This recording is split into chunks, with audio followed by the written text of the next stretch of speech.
യേശുവിൽ ഏറ്റവും അനുഗ്രഹീതരായവരെ, സന്തോഷമായിട്ടിരിക്കുന്നുവെന്ന് ഞങ്ങൾ വിശ്വസിക്കുന്നു.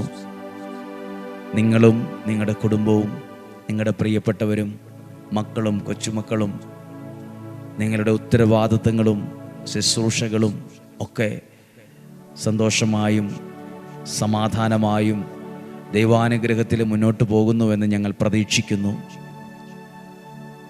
നിങ്ങൾക്ക് വേണ്ടി എല്ലാ ദിവസവും വചനത്തിലൂടെ പ്രാർത്ഥിക്കുന്നുണ്ട്. നല്ലത് വരും, നന്മയായിട്ടുള്ളത് സ്വർഗത്തിലെ ദൈവം ജീവിതത്തിൽ ചേർത്ത് വരും, കൊണ്ടുവരും. ദൈവം അനുഗ്രഹിക്കട്ടെ.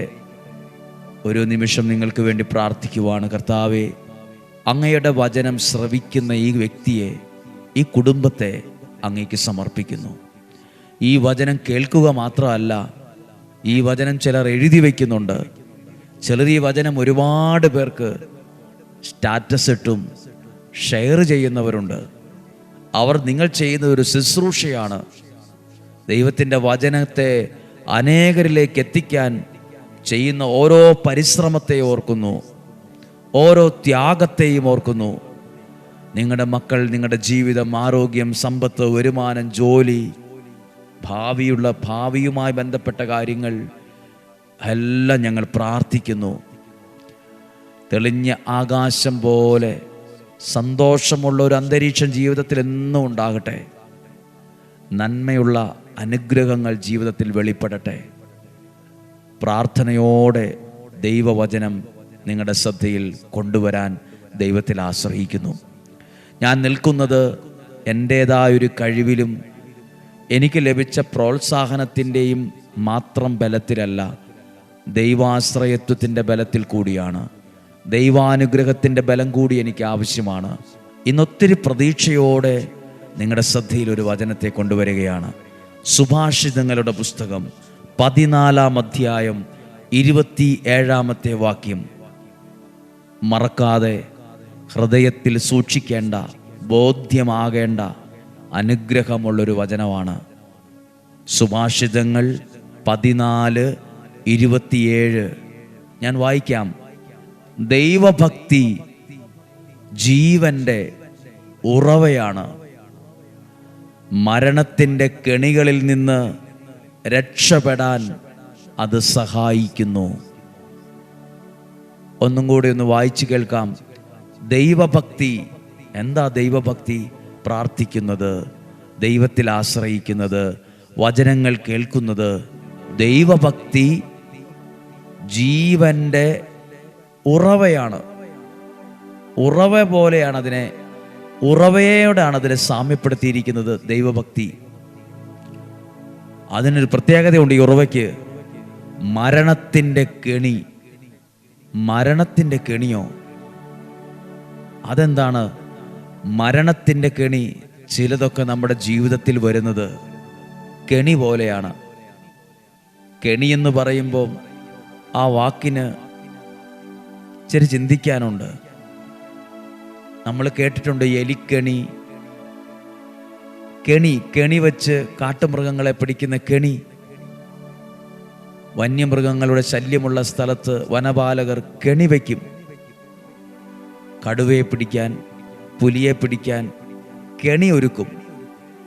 ആ ദേശത്തുള്ള ആളുകൾക്കത് ശല്യമാകുമ്പോൾ വനപാലകർ, ഉത്തരവാദിത്തമുള്ളവർ കെണി വയ്ക്കും. കെണി വയ്ക്കുമ്പോൾ ഒരു പ്രത്യേകതയുണ്ട്.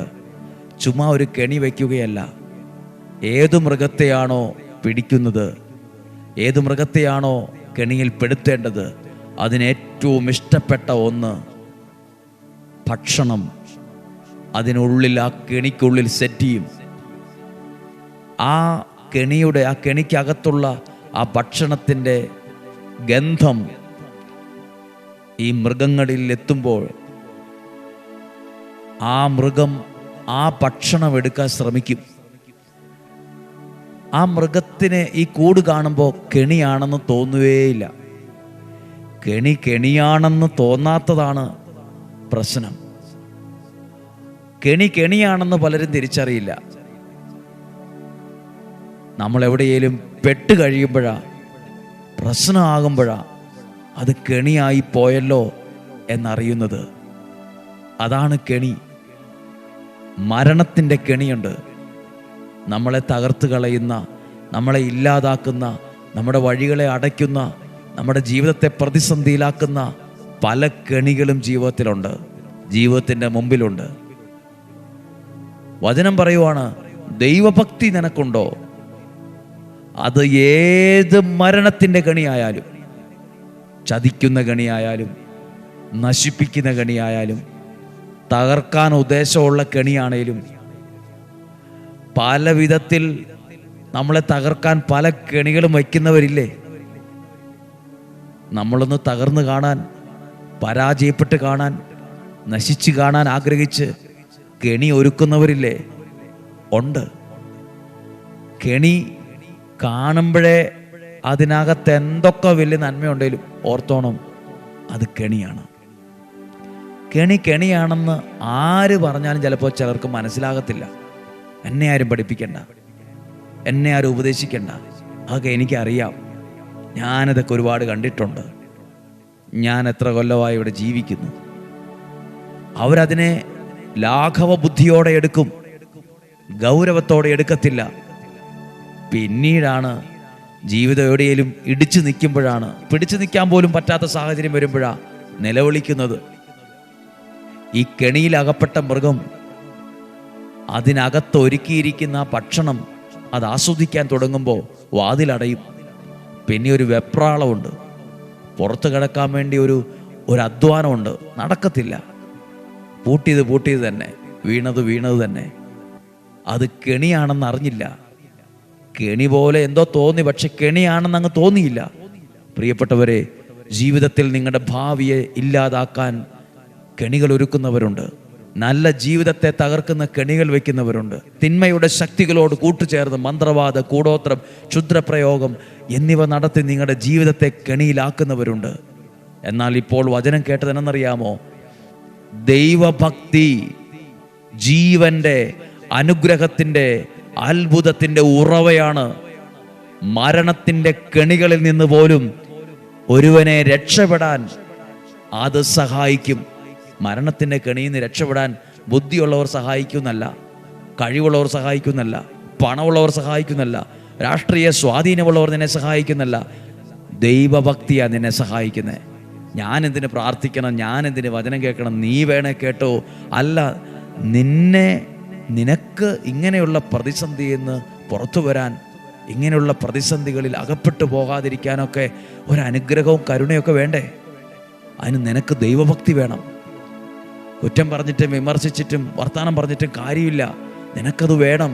എന്നാലേ ചില പ്രതിസന്ധികളിൽ നിന്ന്, ചില വെല്ലുവിളികളിൽ നിന്ന്, ചില കെണികളിൽ നിന്നൊക്കെ രക്ഷപ്പെടാൻ അത് നിന്നെ സഹായിക്കും, അത് നിന്നെ ബലപ്പെടുത്തും. ഹല്ലേലൂയ. ഒന്നും കൂടെ ആ വാക്യം വായിച്ച് പ്രാർത്ഥിക്കട്ടെ. ദൈവഭക്തി എല്ലാ ദിവസവും 5:30 വചനം കേൾക്കുന്നത് നിസ്സാരമായിട്ടൊന്നും കാണണ്ട, ഒരു പൊട്ടപ്പരിപാടിയായിട്ട് കാണണ്ട. ഇതൊക്കെ പണിയില്ലാത്തവരുടെ പണിയാന്ന് പറയുന്നവരുണ്ട്, വേറൊരു പണിയില്ല, ചുമ്മാ ഇങ്ങനെ കേട്ടോണ്ടിരിക്കുവാന്ന് പറയുന്നവരുണ്ട്. ദൈവഭക്തി ജീവന്റെ ഉറവയാണ്.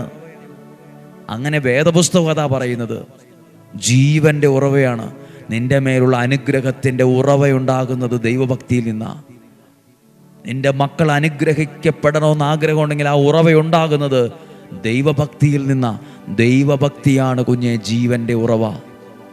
കുറേ ബുദ്ധിയുണ്ട്, ശക്തിയുണ്ട്, കഴിവുണ്ടെന്ന് വിചാരിച്ച് ജീവന്റെ ഉറവ തുറക്കണമെന്നില്ല. ദൈവഭക്തിയാണ്, ദൈവാനുഗ്രഹമാണ് ജീവന്റെ ഉറവ. അത് നിസ്സാരമല്ല. മരണത്തിൻ്റെ കെണികളിൽ നിന്ന് പോലും രക്ഷപ്പെടാൻ, പുറത്തു കിടക്കാൻ അത് നിന്നെ സഹായിക്കും. അത് അത്ര എളുപ്പമൊന്നുമല്ല, അത്ര ഈസിയായ ഒരു കാര്യമൊന്നുമല്ല ഇത്. കേൾക്കുമ്പോൾ ചെറുതായിട്ടൊക്കെ തോന്നും, പക്ഷേ വളരെ ഗൗരവത്തോടെ കാണേണ്ട ഒരു വിഷയം തന്നെയാണ്. ഏത് കെണികളിൽ വീണു പോകാതെ ദൈവം നിന്നെ സഹായിക്കും. ദൈവഭക്തിയുള്ളവനെ പ്രാർത്ഥിക്കട്ടെ. ഈ നല്ല ദിവസം വചനം കേൾക്കുമ്പോൾ ഈ വചനമൊക്കെ അനേകരിലെത്തണം. ഈ വചനം അനേകം വ്യക്തികൾ കേൾക്കണം.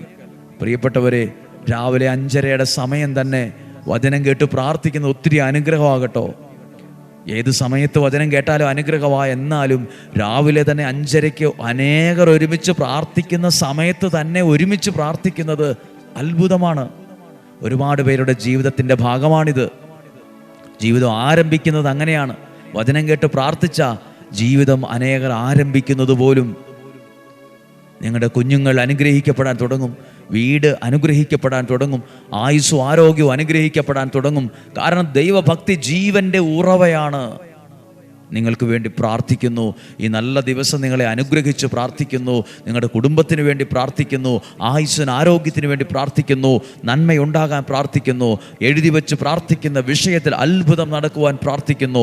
ജീവിതം കുറച്ചുകൂടെ തെളിച്ചമുള്ളതും വെളിച്ചമുള്ളതുമാകാൻ ഞങ്ങൾ നിങ്ങൾക്ക് വേണ്ടി പ്രാർത്ഥിക്കുന്നു. നിങ്ങളുടെ കുഞ്ഞുങ്ങളുടെ വിദ്യാഭ്യാസം അനുഗ്രഹമാകുവാൻ പ്രാർത്ഥിക്കുന്നു. ബിസിനസ് അനുഗ്രഹമാകാൻ പ്രാർത്ഥിക്കുന്നു. തൊഴിൽ മേഖല അനുഗ്രഹമാകാൻ പ്രാർത്ഥിക്കുന്നു. രോഗസൗഖ്യമുണ്ടാകാൻ പ്രാർത്ഥിക്കുന്നു. നിങ്ങളുടെ ശുശ്രൂഷകൾ അനുഗ്രഹമാകാൻ പ്രാർത്ഥിക്കുന്നു. അത്ഭുതങ്ങൾ സംഭവിക്കട്ടെ. നമുക്ക് യേശുവിൻ്റെ ആശീർവാദം വചനത്തിലൂടെ സ്വീകരിക്കാം. നമ്മുടെ കർത്താവ് ഈശോ മിശിഹായുടെ കൃപയും പിതാവായ ദൈവത്തിൻ്റെ സ്നേഹവും പരിശുദ്ധാത്മാവിൻ്റെ സഹവാസവും നിങ്ങളോടുകൂടെ ഉണ്ടായിരിക്കട്ടെ. രോഗങ്ങളിൽ നിന്നും, അപകടങ്ങളിൽ നിന്നും, ദുർമരണത്തിൽ നിന്നും, മുപ്പെത്താത്ത മരണത്തിൽ നിന്നും, ചതികളിൽ നിന്നും, വഞ്ചനയിൽ നിന്നും, നിരാശയിൽ നിന്നും, കെണികളിൽ നിന്നും സ്വർഗത്തിലെ ദൈവം എന്നെ നിങ്ങളെ സൂക്ഷിക്കട്ടെ. കർത്താവ്, ഞങ്ങൾ കേട്ട വചനത്തിലൂടെ ഇന്ന് എൻ്റെ കുടുംബത്തിലൊരു അനുഗ്രഹം ഉണ്ടാകണമേ. ദൈവഭക്തി ജീവൻ്റെ ഉറവയാണെന്ന് വിശ്വസിച്ച് ഏറ്റെടുക്കുന്നു. ദൈവഭക്തി അനുഗ്രഹത്തിൻ്റെ ഉറവയാണെന്ന് ആത്മാർത്ഥമായി ഏറ്റെടുക്കുന്നു. ദൈവഭക്തി ഒരു വിടുതലിൻ്റെ ഉറവയാണെന്ന് ആ ഒരു ബോധ്യത്തോടെ സ്വീകരിക്കുന്നു. ഈ വചനത്തിൻ്റെ അനുഗ്രഹം എൻ്റെ കുടുംബത്തിൽ മുഴുവൻ നിലനിൽക്കട്ടെ. എൻ്റെ വീട് അനുഗ്രഹമുള്ളതായി മാറട്ടെ. എൻ്റെ വീട്ടിലുള്ള എല്ലാ പിണക്കങ്ങളും, അസ്വസ്ഥതകളും, അകൽച്ചകളും, ദേഷ്യവും എല്ലാം മാറട്ടെ. കൂട്ടായ്മയും ഐക്യവും സ്നേഹവും ഭവനത്തിനകത്ത് വളരട്ടെ. വിശ്വാസത്തിൻ്റെ വർധനവുണ്ടാകട്ടെ. തിരുരക്തത്തിൻ്റെ വിശുദ്ധീകരണം സംഭവിക്കട്ടെ. പരിശുദ്ധാത്മാവ് നിങ്ങളിൽ നിറയട്ടെ. യേശുവിൻ്റെ നാമത്തിൽ അനുഗ്രഹിച്ച് പ്രാർത്ഥിക്കുന്നു, ഇപ്പോഴും എപ്പോഴും എന്നേക്കും. ആമേൻ. ദൈവം അനുഗ്രഹിക്കട്ടെ. സന്തോഷത്തോടെ ഇരിക്കാം. സാധ്യമായവർക്ക് അയച്ചു കൊടുക്കുക, സ്റ്റാറ്റസ് ഇടുക. കാരണം അതിലൂടെയൊക്കെ ഒത്തിരി പേർ വചനം കേൾക്കുവാൻ ഇടവരും, ബോധ്യപ്പെടാൻ ഇടവരും. എന്നിലൂടെ ഒരാൾ സന്തോഷം അനുഭവിക്കാൻ, ദൈവാനുഗ്രഹം അനുഭവിക്കാൻ ഇടയായെങ്കിൽ അതൊരു ശുശ്രൂഷ തന്നെയാണ്. അതെൻ്റെ കടമ കൂടിയാണ്. ഞാൻ ചെയ്യേണ്ട കാര്യമാണ്.